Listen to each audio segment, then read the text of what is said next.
Hi, my name is Jonathan Troyer, and this is the Troyer Show.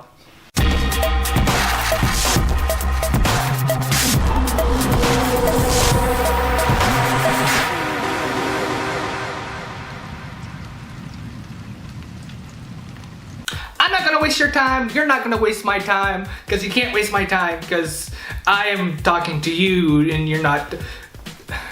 Let's just get into it. There are new overtime rules by the order of the President of the United States, Barack Obama, that will affect millions of people.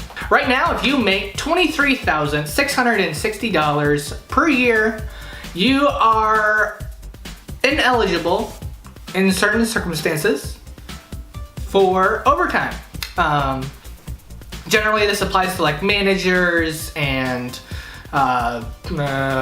people like that. But President Obama has raised that threshold to $47,476 a year. Republicans have sort of a problem with this. I think mostly out of just trying to get elected again and opposing anything that the Democratic president wants to do. But some of them do have reasons. Along with the business community, they say that they will end up having to let people go to cover the cost of this and maybe raise prices, and oh my gosh. However, the thing is, there's more to it, of course. New national slogan, America, there's always something more. This new rule takes effect in December after the election. Since it's something the president did and not the Congress, it can be reversed by the next president. If that next president is, and hopefully is not, the assumed Republican candidate, just gonna leave it at that, then it probably won't stand. If Hillary or Bernie gets in there, then it probably will.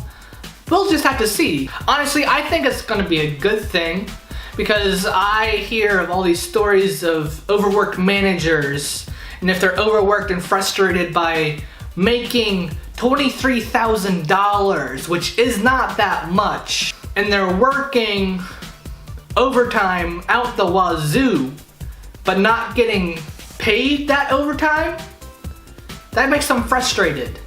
And that can blow back on the people below them. It shouldn't, but we're humans, and when humans get frustrated, they take it out on somebody. Mom. So yeah, that's gonna be interesting to see how it takes effect in the middle of the holiday rush season. But we'll see. We'll see. We'll see. We'll see. We'll see. We'll see. We'll see. We'll see. We'll see. We'll see.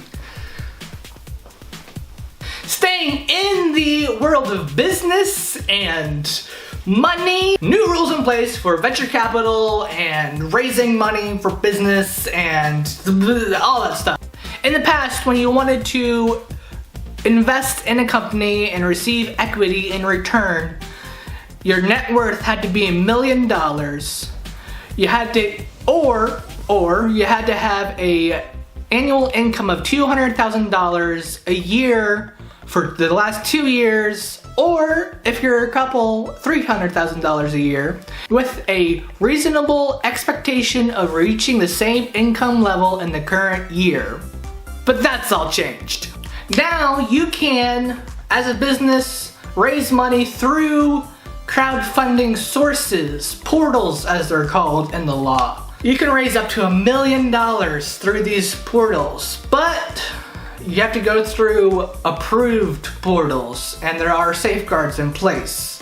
Not every Bob, Rick, and Morty can raise money and give out equity. This is going to be either a really good idea or an awful idea, depending on how many awful ideas get funding. There are so many small businesses being started every day, and so many of them failing. The failure rate is way over 50%. I think it's close to 80% failure rate on these companies. It's quite a risk, but it is capitalism. capitalism. Capitalism is a risk, inherently. So I'm basically okay with this. The reason why those restrictions were put in place was to protect people from making bad investments and losing everything. But in today's culture where we're kickstarting everything, I think it'll work out. However, I do have to remember that there are a lot of dumb people out there. Some of you watching might be dumb people. It just happens. Speaking of rules from the past, there is a town in Mississippi where schools have been ordered to desegregate after 50 years of legal battle. This is the town of Cleveland, Mississippi. Yippee, Mississippi, the model state in the Union. I can't think of anything that goes on there that isn't what the rest of the country should do. When I read about this story, I was kind of shocked. It's been 60 years since Brown versus Board of Education, and yet this little town of Cleveland, Mississippi, and the Cleveland I know of is straight up awful. This Cleveland sounds worse. They fought for 50 years to keep their schools separate. It's mind-boggling. There might be more to the story, actually. Come to think of it. Maybe... Yeah, no, there's no real reason for this. Why are you doing this? Stop it. Dumb. What? Come on. Gee. If you think that it's a good idea to have separate schools for nationalities and races, let me know down in the comments down below. Because I'd like to know who out there I disagree with. Because disagreement is the foundation for learning more. I don't know, that's how my logic works. Is that dumb? Let me know down below.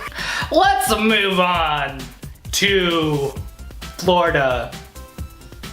Actually, this isn't a very happy story or a very weird story. It's kind of worrisome. In Florida, they grow citrus, of course, you know, oranges, grapefruits, your mom, I don't know. But there's a problem. Something called citrus greening. It's caused by a bacteria that's carried by something called the Asian citrus psyllid, or however you pronounce that little sucker. The thing is smaller than the head of a needle. It's a tiny little bug, but this bacteria straight up kills trees, and it's been killing trees all over Florida and other citrus growing states. Today, the output is 70% lower than it was 20 years ago. 70%. That's crazy talk. This year, they're shipping the smallest batch, amount, whatever, of citrus in the last 50 years.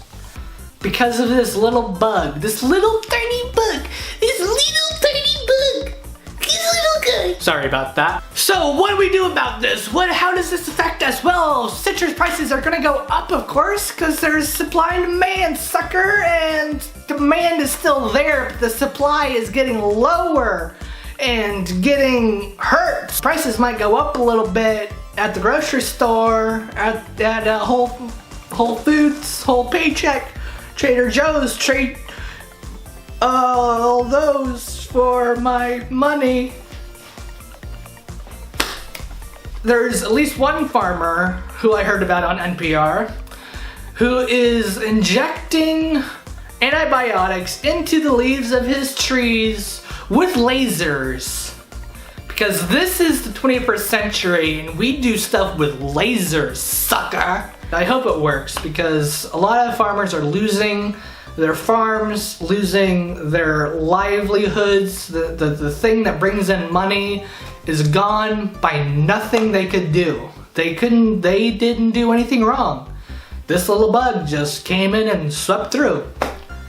It's a rough patch. It's more than a rough patch. It's kind of devastating, and it's hard. If you enjoyed this video, let me know by hitting that little thumbs up button down there. Super helpful. Also would be helpful would be subscribing to this channel. There's a button on this video right now, and there's a button below this video that will subscribe you to this channel, let you know whenever a new video is posted, which is weekly right now, and let me know that I am doing something right or somewhat helpful, or maybe you're hate subscribing. I'll take it. If you want to say something to me, do it down below. There's a comment section right there. I'll be down there, probably. Now, I will see you next week. Next week, I will see you. You will see me. But I won't see you actually, because this is a one-sided video and I can't see you watching me.